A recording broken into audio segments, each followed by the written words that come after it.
Here we're doing an unboxing of the RENPHO Solar Smart Body Scale. As you can see, there it is just there. So take a bit of a look at the back, and there's a bit more about the 13 different types of body analysis that it does. Mind you, it doesn't actually does your bathroom scale, and only do the 13 others if you actually connect the app. It will come up there when it's measuring it. So that's something to keep in mind. The actual scale itself is can weigh up to 180 kilograms as well.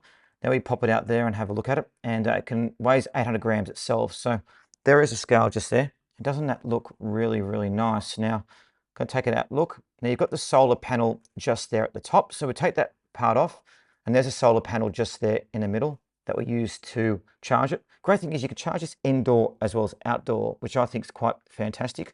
Now you've got the sensors around the edge there, so that's what you stand on there that actually measures you.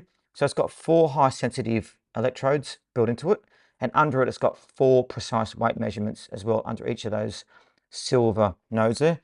Again, that's where you actually use to charge it with a solar battery. It's got durable tempered glass as well, so it's very, very strong. Got to turn it on now by flicking the switch so you can see it come on there. So switch it on. Now you activate it by standing on it as well. So as I said, when you stand on it, it takes your weight measurements, and there's a display up there. Very clear display. Good quality device as well. Feels such great quality. As you can see, it's increasing there. So need to connect the app to be able to do it. There's the instruction guide just there and where you need to put it, and the instruction booklet as well. But yeah, once you do it, you can weigh yourself. When you connect the app, it will download all the measurements so you can read them. But looks like